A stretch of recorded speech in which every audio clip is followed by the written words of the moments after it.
Coucou tout le monde, on se retrouve pour un update lecture que j'ai déjà fait, mais en plusieurs parties, et comme je n'ai toujours pas de logiciel de montage vidéo, il faut vraiment que je me décide d'en acheter un. Je vais vous refaire. Bon, par contre, j'ai plus tous les livres, puisqu'il y en a qui étaient de la médiathèque, il y en a un qui était de la médiathèque. Donc voilà. Bon, c'est des lectures que j'ai finies le 15 août, là on est le 21, et il y aura bientôt un nouvel update lecture, parce que depuis j'ai déjà lu 3 livres et je suis à mon 4e. Et comme je vous fais un update lecture tous les 4 livres, voilà, il y en a bientôt un qui reviendra. Donc le premier livre que j'ai lu, donc courant août, enfin début août, c'est La première fois qu'on m'a embrassé, je suis morte. Donc je l'ai lu sur ma liseuse, en format e-book. Comment dire, c'est un livre que j'avais acheté à 99 centimes quand il y avait eu les offres sur le Furet du Nord. J'espère que vous n'avez pas trop entendu le bruit derrière. Comme d'habitude dans ma résidence, ils sont encore en train de tondre de la pelouse, donc comme à chaque fois qu'il fait à peu près beau. Enfin bref. Donc la première fois qu'on m'a embrassé, je suis morte. Rien que le titre m'intriguait. Le résumé derrière m'intriguait également. Et donc voilà, je me suis dit qu'il était super, qu'il allait être super intéressant. Et au final, c'est vrai, il était super bien. Donc on va suivre, comment s'appelle-t-elle déjà? On va suivre Jubilé. Donc Jubilé, c'est une fille qui ne peut pas avoir de contact avec d'autres personnes, de contact physique, sinon elle fait des réactions allergiques et elle peut même mourir, d'où le titre. Donc la première fois qu'on m'a embrassée, je suis morte, puisque la première fois qu'elle s'est fait embrasser, elle a fait une réaction allergique, elle a fait un arrêt cardiaque et elle a dû être réanimée. Et en fait, suite à ça, il va y avoir toute une histoire par rapport à son combat, par rapport à sa vie, à son évolution, etc. Et donc on va la suivre. J'ai accroché dès le début de l'histoire jusqu'à la fin. Je voulais pas le lâcher. De toute façon, j'ai commencé le 6 août, je l'ai fini le 7. Donc voilà. Je mis une note de 4 sur 5 parce que même si j'ai accroché depuis le début, c'était original. Bon, ça n'a pas été un coup de cœur, mais franchement, je le recommande très bien. Il est accessible à toute personne, tout âge.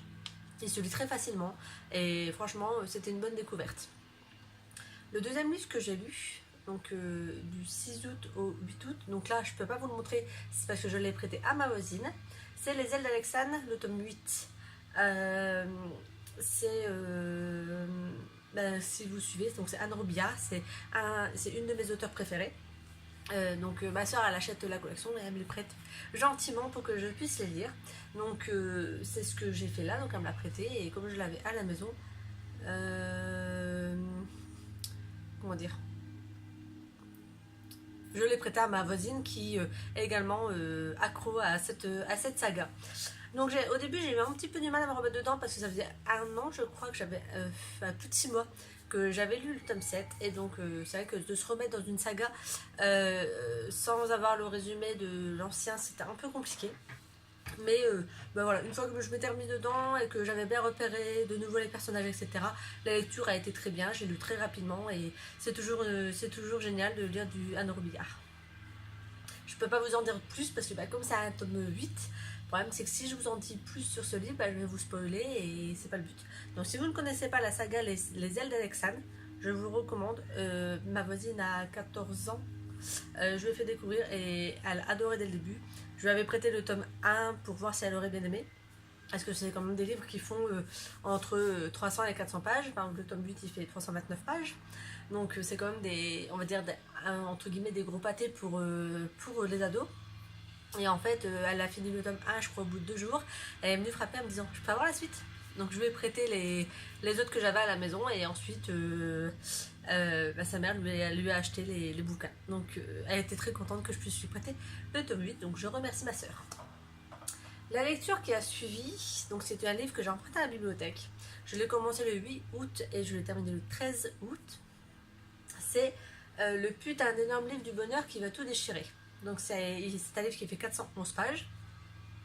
Et en fait, j'ai eu du mal à rentrer dans l'histoire. Donc en fait, l'histoire, c'est on va suivre une jeune femme qui se dit elle-même alcoolique et qui va faire ce qu'il faut pour pouvoir s'en sortir. L'histoire, enfin le fond de l'histoire en lui-même est bon dans le sens où on va suivre son évolution, ce qu'elle va faire pour aller de mieux en mieux, etc. mais la façon que ça a été écrit, moi j'ai pas accroché. En fait, elle prend un livre de la bibliothèque et qu'elle va déchirer, rajouter des notes dedans, etc., qu'elle va faire à sa sauce.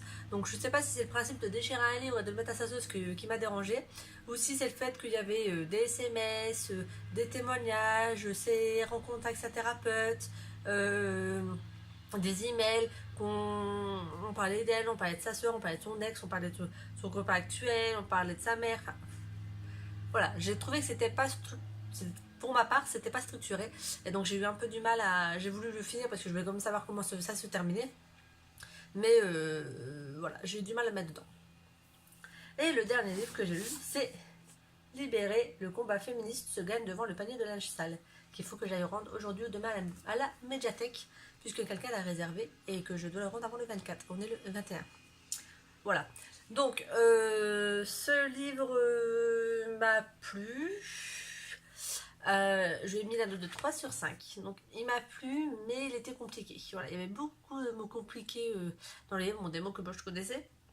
Mais voilà, je pense que c'est pas forcément accessible. Par exemple, c'est accessible à des femmes, quoi. Enfin, c'est pas accessible pas forcément à des ados, etc. Puis, c'est pas, je pense, ce genre de lecture qui pourrait intéresser des ados. Donc, on va parler du combat féministe, en fait.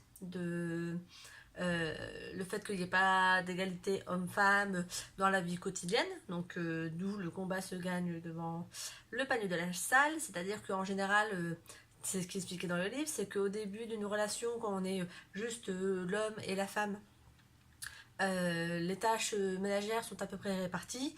À la venue du premier enfant, la femme en fait un peu plus que l'homme. À la venue du deuxième enfant, en gros, la femme fait tout et l'homme ne fait plus rien. Donc, ça parle de ça. Ça parle de l'éducation qu'on donne aux filles, c'est-à-dire qu'on leur dit de pas sortir tard, de pas s'habiller trop court, de pas machin, de pas bidule, parce que c'est pas bien pour elles. Enfin, voilà, parce que c'est des filles, tout simplement.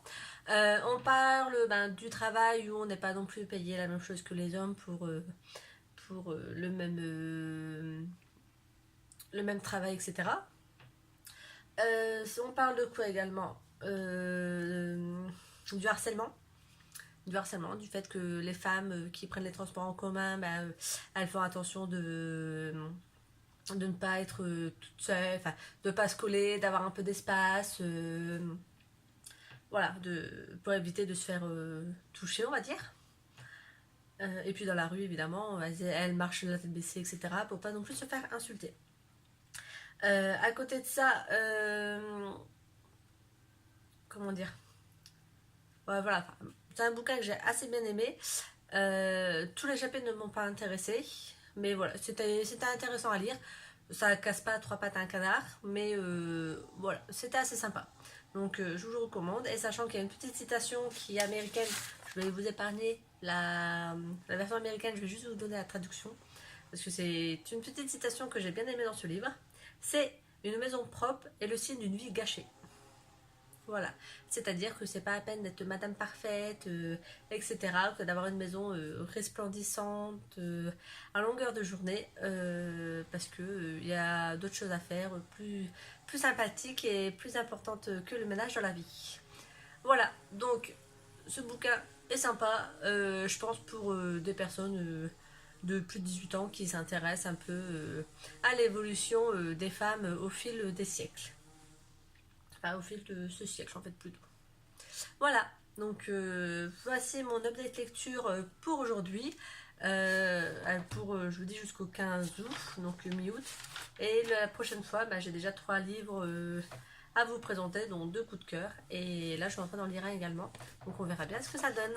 Donc on se retrouve d'ici quelques jours, je pense, fin de semaine ou début de semaine prochaine, pour un dernier update lecture. Voilà, sur ce, je vous souhaite une agréable journée, bonne lecture et à bientôt pour une autre vidéo. Bye bye!